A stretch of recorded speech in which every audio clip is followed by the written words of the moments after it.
एक बार की बात है। एक गांव में रामदास नाम का एक नेक और ईमानदार व्यक्ति रहता था।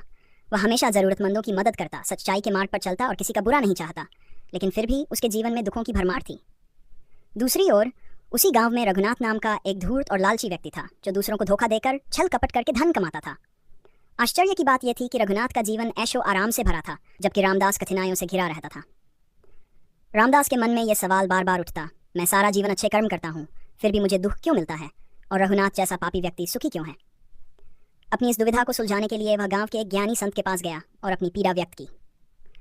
संत मुस्कुराए और बोले, बेटा, मैं तुम्हें इस प्रश्न का उत्तर एक कहानी से दूंगा।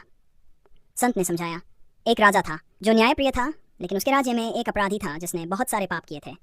राजा ने सोचा कि उसे तुरंत कड़ी सजा देनी चाहिए, लेकिन तभी मंत्री ने कहा, महाराज, उसे थोड़ा समय और दे दीजिए, हो सकता है वह अपनी गलतियों को सुधार ले। राजा ने मान लिया और अपराधी को कुछ समय और दिया। दूसरी ओर एक सैनिक था जिसने हमेशा ईमानदारी से राजधर्म निभाया।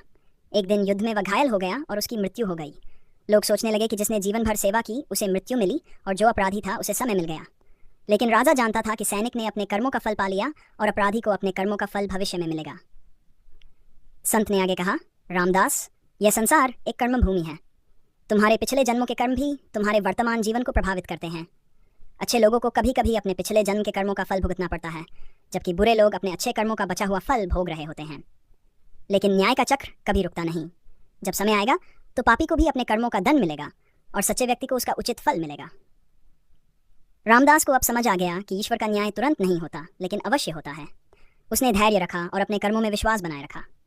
समय बीता, रघुनाथ के पाप बढ़ते गए और अंत में उसे एक बड़ी विपत्ति ने घेर लिया। दूसरी ओर रामदास की ईमानदारी और अच्छाई ने उसे सम्मान और समृद्धि दिलाई।